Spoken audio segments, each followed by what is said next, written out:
मैं हूँ UPSC Maverick और मैं अब ये बताना चाहूँगा कि हम जब इस साल एग्ज़ामिनेशन देंगे 2023 में यूपीएससी प्रीलिम्स का, जो कि अब ज़्यादा नहीं 5 से 6 महीने दूर है। बट मैं इस प्रीलिम्स एग्ज़ामिनेशन से पहले आप लोगों को इतना प्रिपेयर कर दूँगा कि जब आप इस एग्ज़ामिनेशन में जाओगे तो आपको दिखेगा कि मेरे बताए हुए तरीक़ों से आपने बहुत अच्छे तरीके से आपने इस एग्ज़ामिनेशन को क्वालिफ़ाई कर लिया। बट इस सीरीज़ को मैं चलाने से पहले, क्योंकि मैं ये एग्ज़ामिनेशन है और मेरे पास 5 से 6 महीने का टाइम है, जिसमें से 1 महीना पहले मैं इस सीरीज़ पे सब अपने सारे जितने भी वीडियोज़ हैं वो डाल चुका हूँगा। और उसके साथ साथ अब देखिए डे बाय डे मैं वीडियो लाऊँगा। हो सकता है 1 दिन, 2 दिन, 3 दिन में लाऊँगा, क्योंकि मैं खुद एक एस्पिरेंट हूँ। तो उस हिसाब से मैं आपको वीडियो बना के दूँगा, जिससे कि आपको आपकी जर्नी बहुत ही आसान हो जाएगी।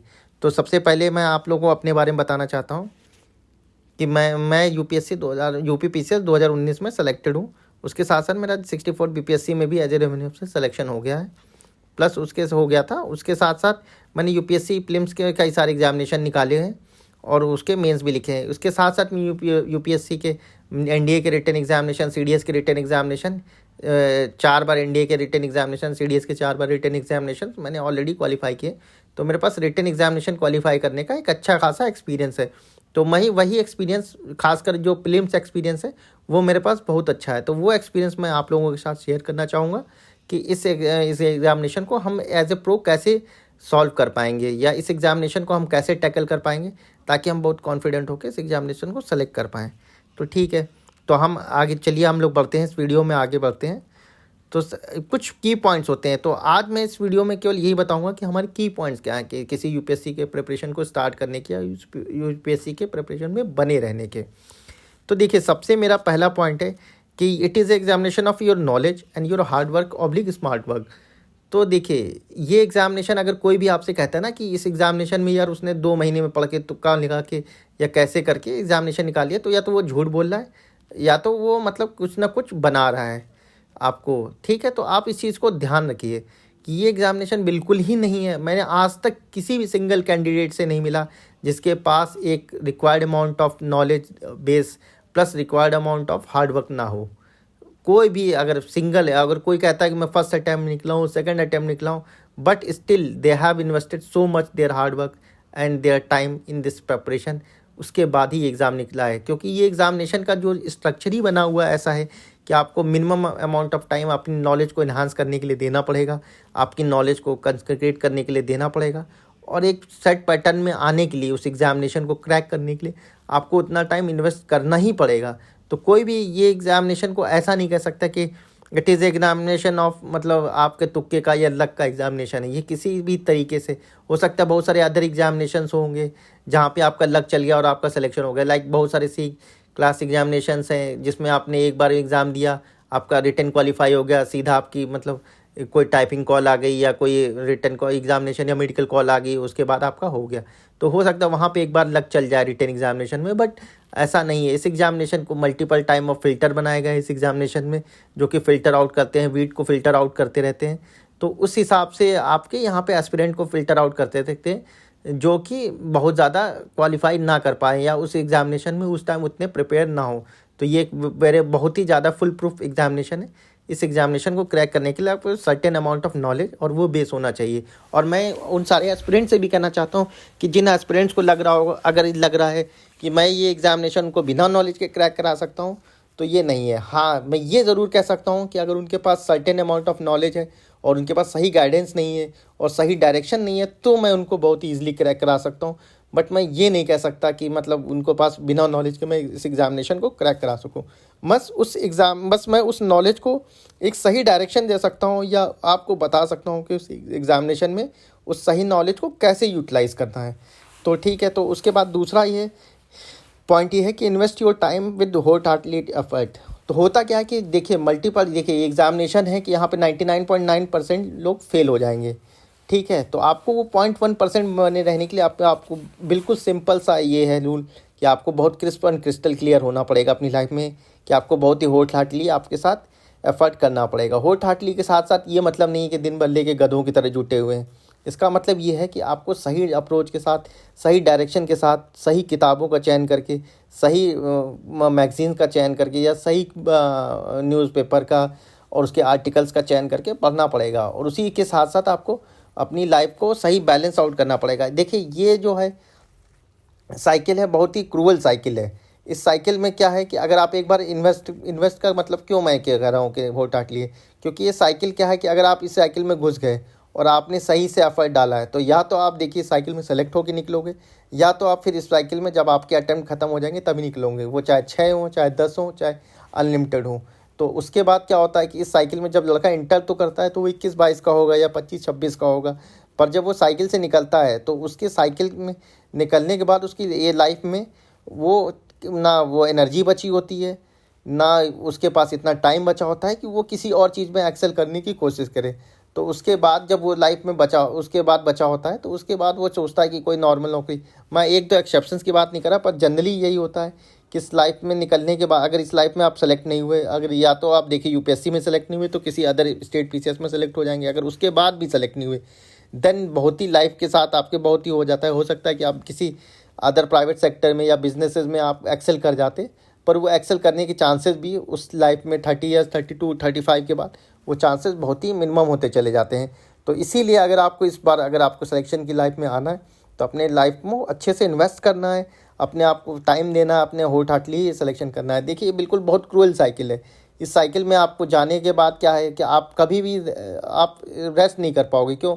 क्योंकि आपका प्री आ जाएगा, फिर मेंस आ जाएगा, फिर आपका इंटरव्यू आ जाएगा। तो ये साइकिल में आप हमेशा एंगेज रहोगे। जैसे आप इंटरव्यू मान लो आपका सिलेक्शन जैसे लास्ट टाइम जब हमारा वो इंटरव्यू हुआ था, इंटरव्यू कॉल के बाद अब मेरा सिलेक्शन नहीं हुआ तो जस्ट आपके सामने एक वो पड़ा रहेगा, प्रीलिम्स पड़ा रहेगा। प्रीलिम्स आपको देना है। प्रीलिम्स में क्या हुआ, अगर आपका बिल्कुल अगर आप उस सेटबैक से नहीं उबर पाए तो आप प्रीलिम्स फेल हो जाओगे, फिर आपका 1 साल पूरा चला गया। तो वो अगर इस साइकिल में अगर आप एक बार इन्वेस्ट कर रहे हो तो सही से इन्वेस्ट करो और अच्छे से इन्वेस्ट करो, उसके बाद आपका सिलेक्शन होने के चांसेस बहुत बढ़ जाते हैं। अब उसके बाद थर्ड पॉइंट मैं कहना चाहता हूँ कि know your practical shortcomings and advantages. देखिए ये लाइफ में आपको पता होना चाहिए कि भाई मेरे प्रैक्टिकल एडवांटेजेस क्या हैं। लाइकवाइज कि मेरी मैथ बहुत स्ट्रांग है तो मुझे सी सेट में कम काम करने की ज़रूरत है, या लाइकवाइज कि मेरे हिस्ट्री बहुत कमज़ोर है तो मुझे हिस्ट्री को बार बार पढ़ने की ज़रूरत है। तो इस टाइप की आपको प्रैक्टिकल शॉर्टकमिंग्स पता होनी चाहिए। दूसरी चीज़ ये है कि लाइक मुझे कोई किताब पढ़ने में मतलब एक बार में पढ़ा मुझे याद हो गया। कई बार लोगों को होता है कि उनको 4-4 5 बार चीज़ें याद करनी पड़ती है। अगर उन चीज़ों में इंटरेस्ट नहीं है तो उसको ज़बरदस्ती पढ़ना पड़ता है। तो वो सब चीज़ें को आपको प्रैक्टिकल शॉर्टकमिंग्स और आपके एडवांटेजेस पता होनी चाहिए उस आपकी लाइफ के। अगर वो नहीं पता है तो आपको एग्जामिनेशन क्रैक करने में लगभग इम्पॉसिबल सी चीज़ हो जाएगी। क्यों? क्योंकि आप कभी अपने शॉर्टकमिंग पे काम करेंगे नहीं और फिर आप उन चीज़ों से कभी उभर ही नहीं पाओगे जो आपको बार बार फेल करेंगे। तो आपको सबसे पहले ये हो कि अपने आप को एनालिसिस करिए कि मेरी चीज़ों में क्या एडवांटेजेस हैं, क्या शॉर्टकमिंग्स हैं, और वो चीज़ें आप समझिए। इसमें हो सकता है आप खुद से ना कर पाएँ तो आप अपने सीनियर्स की मदद लीजिए, अपने कोलीग्स की मदद लीजिए, अपने साथ में जो पढ़ रहे हैं उनकी मदद लीजिए। वो हो सकता है आपको अच्छा असेसमेंट दे पाएँ। और उसके बाद आप इन चीज़ों को देखिए, क्योंकि देखिए ये प्रैक्टिकल एग्जामिनेशन है।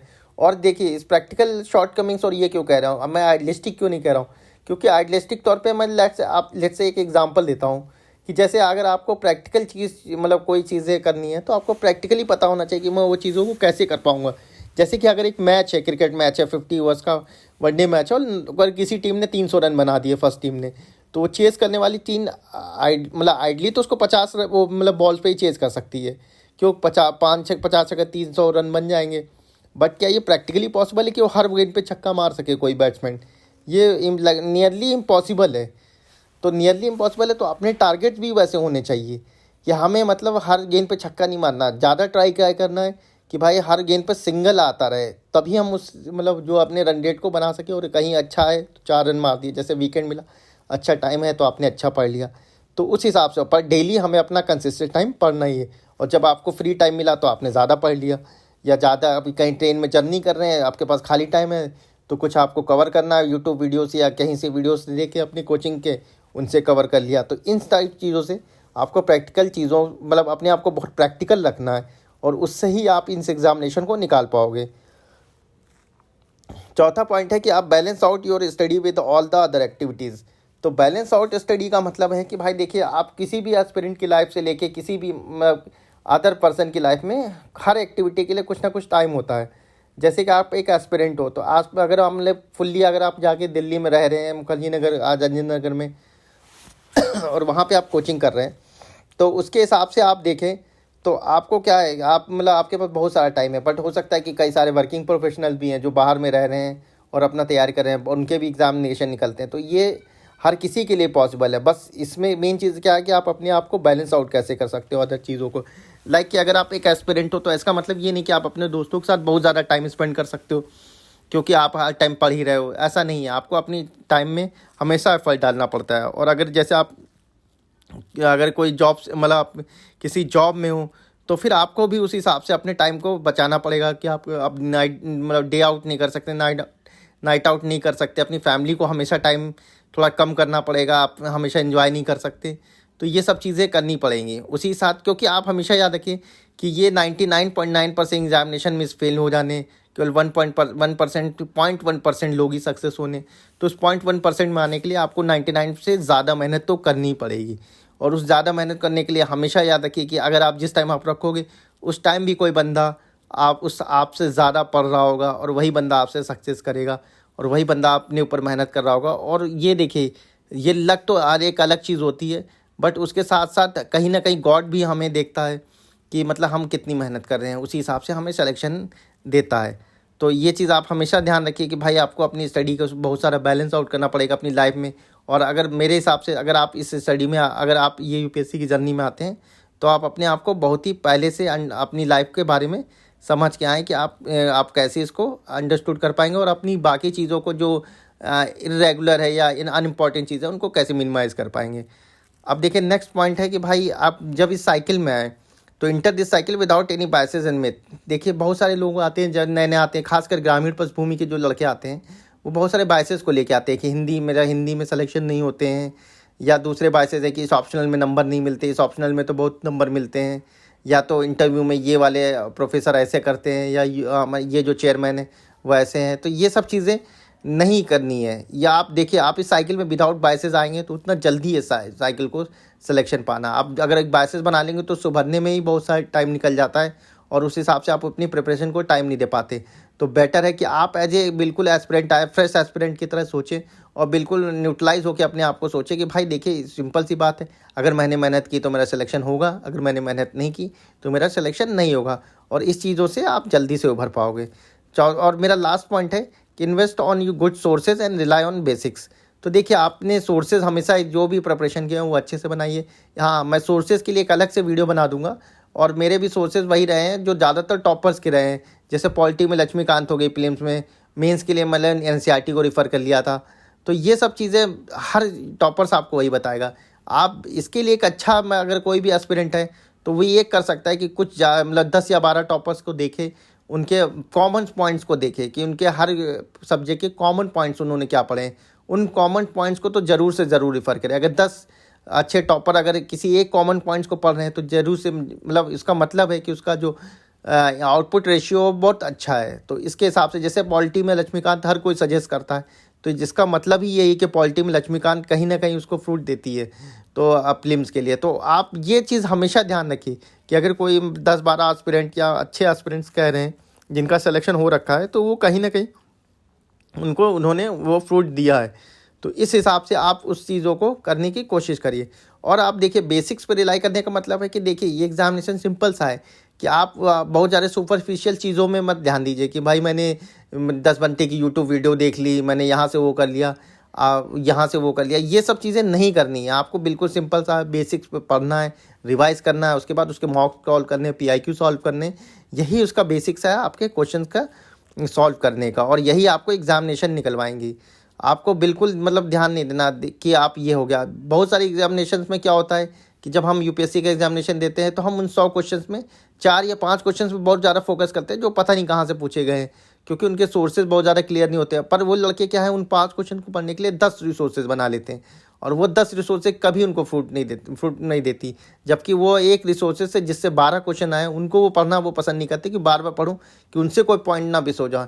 और हमेशा ध्यान रखिए जिस एस्पिरेंट का जब निकलता है तो उसका उस हिसाब से नहीं निकलता। वो 5 क्वेश्चन उस पर जर्नी पे इतना फ़र्क नहीं डालते जितना वो 10-12 क्वेश्चन जो उसके नॉर्मल कॉपीज़ में आए हैं, नॉर्मल एक नोट से आए हैं और उसमें से भी उसने 6 क्वेश्चन गलत कर दिए।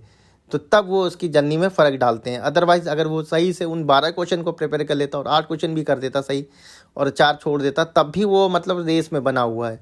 बट वो हम ज़्यादातर एस्पिरेंट के साथ क्या प्रॉब्लम कि वो 5 क्वेश्चन को, और इसके लिए बहुत ज़्यादा मतलब हद तक क्या कहते हैं हमारी मीडिया और बहुत सारी चीज़ें जिम्मेदार हैं, जो उन 5 क्वेश्चन को बहुत सारी कोचिंग हो गई जो 5 क्वेश्चन को रिलाई कराती है कि हमारे देखो नोट से आ गया, हमारे नोट से आ गए वो 5 क्वेश्चन, ये पढ़ लो वो पढ़ लो। आप इतना ज़्यादा पढ़ ही नहीं सकते। हर आदमी के साथ एक कैपेसिटी की प्रॉब्लम है कि आपका मेमोरी कार्ड आपके दिमाग का फुल हो जाएगा, तो आप उनको पढ़ ही नहीं सकते।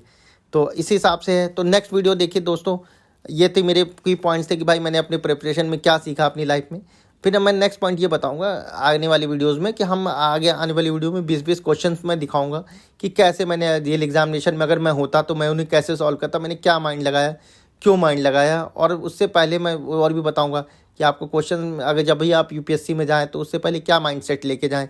मतलब यूपीएससी का पेपर आ गया, क्योंकि उसके देखिए यूपीएससी के पेपर 2 या 3 टाइप के होते हैं। मैंने यूपीएससी के पेपर 2010 या 11 से देखना चालू किए थे, तब से मैं उन यूपीएससी के पेपर्स को देख रहा हूँ। तो मुझे पता है कि यूपीएससी में कैसे इवोल्यूशन हुआ, कि आज के टाइम में यूपीएससी के पेपर कैसे आ रहे थे, पहले कैसे आते थे, अभी अदर यूपीएससी के पेपर लाइक एनडीए हो गया, सीडीएस हो गया, उनके पेपर्स कैसे आते हैं, उनसे हमें कैसे अपने आप को जोड़ के देखना है, उन पेपर्स को करंट को कैसे जोड़ के देखना है। तो इन सब चीज़ों के बारे में मैं धीरे धीरे मैं 10 से 20 क्वेश्चन में सॉल्व करता रहूँगा और हर एक ट्रिक बताता रहूँगा कि भाई इस एग्जामिनेशन में इस क्वेश्चन को सॉल्व कैसे किया जा सकता था।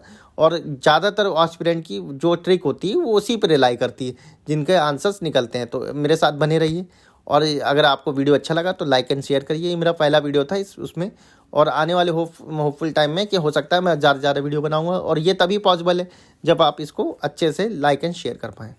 ओके, थैंक यू दोस्तों।